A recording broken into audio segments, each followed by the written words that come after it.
momento aí, desde o início da pandemia, a gente tem que ressaltar que em fevereiro mesmo, janeiro, fevereiro, a Secretaria já montou o seu COI, o seu Centro de Operações Emergenciais, o que fez com que a gente conseguisse um tempo bem interessante de calma aqui no estado em relação à pandemia. Mas nesse período, a gente observou que muitos gestores, eles estavam com o foco voltado para ampliação e implantação de leitos de internação ou mesmo leitos de UTI, em detrimento da organização das unidades básicas de saúde e da atenção primária, inclusive da expansão do horário nessas unidades básicas de saúde. Então, por conta dessa prioridade que a gente percebeu da atenção hospitalar e alguns municípios também fechando unidades básicas de saúde para a utilização dessa mão de obra nos serviços especializados e também para a utilização dessa mão de obra em serviços de referência, a gente teve que pensar e verificar como a gente poderia fazer de uma forma diferente a nossa gestão. Então, o objetivo do que a gente vai trazer para vocês é apoiar a gestão municipal e assistência à saúde na atenção primária na capacitação quanto à organização dos serviços, mas por meio de ferramentas de comunicação à distância. A gente sabe que agora, isso que a gente está vivenciando aqui, a utilização dessas ferramentas de comunicação à distância, vai ser o nosso novo normal. A gente aprendeu a utilizar na raça essas ferramentas e, na verdade, foi muito interessante e trouxe resultados muito bons. E a gente está utilizando bastante aqui no nosso estado. E uma das razões também que, logo no início, em março, a gente teve o decreto estadual que suspendeu as viagens dos técnicos da secretaria para a realização de capacitação, curso onde houvesse aglomeração de pessoas. Então, a gente teve que se ver frente a um desafio de como a gente podia avançar nessa situação.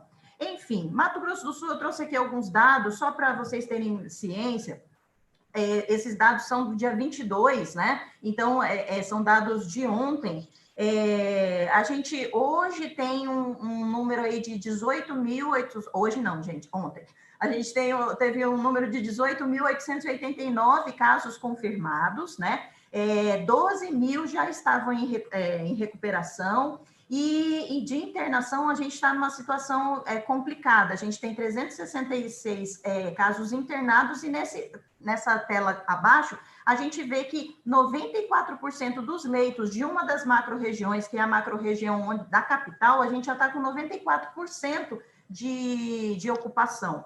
Aqui vocês podem ver nesse gráfico que mostra os casos confirmados por semana, que os nossos casos, até a semana 19, a gente tinha um quantitativo controlado. A partir de junho para cá, aí a gente começou a ter uma explosão considerável de casos. A maioria dos casos são do sexo feminino e estão aí nessa faixa etária que vai dos 20 até os 49 anos de idade. Então, a gente tem os casos bem poucos na população idosa, e que bom que isso está acontecendo.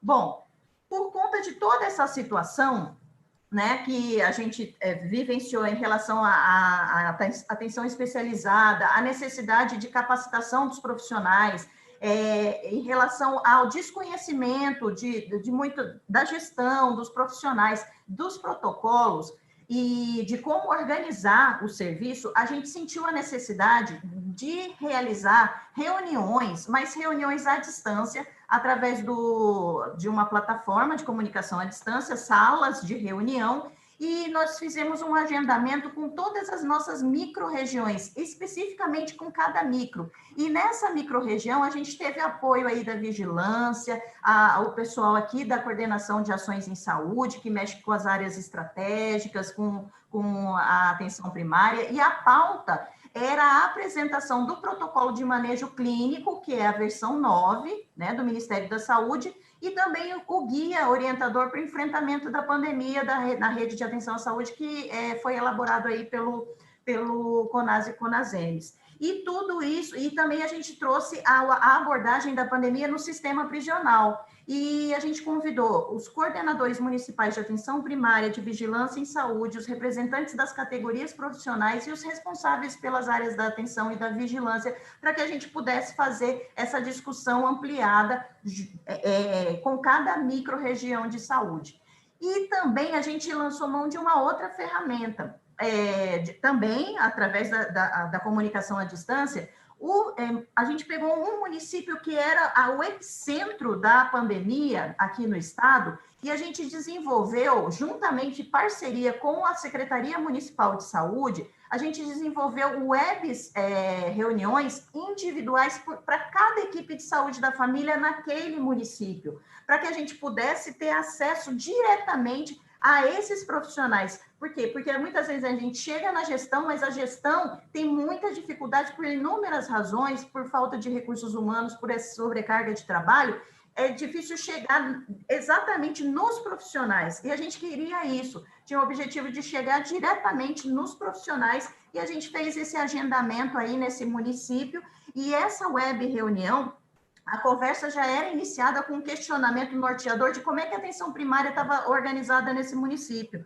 E os municípios, os profissionais tiveram dificuldade, né, em se expor, mas a gente pôde apresentar os fluxos, a gente pôde apresentar o protocolo e a gente pôde esclarecer muitas dúvidas, e o resultado disso foi muito bom. E não, a gente está apresentando aqui alguns cards que foram construídos aqui pela Secretaria Estadual de Saúde, juntamente assistência e vigilância. Para nós isso foi um trabalho incrível, que foi mesmo a integração da vigilância e da assistência para facilitar o entendimento, que a gente sabe que tem muito material, é muito material que existe, é difícil a gente dar conta da leitura de todos esses materiais. Quanto mais a gente consegue enxugar isso e transformar de uma forma mais gráfica, mais visual, melhor. E isso ajudou bastante a gente nesses contatos com os municípios. Então, a gente vê aí fluxos referentes à cadeia de transmissão, ao rastreamento, ao monitoramento e à visita domiciliar para casos positivos.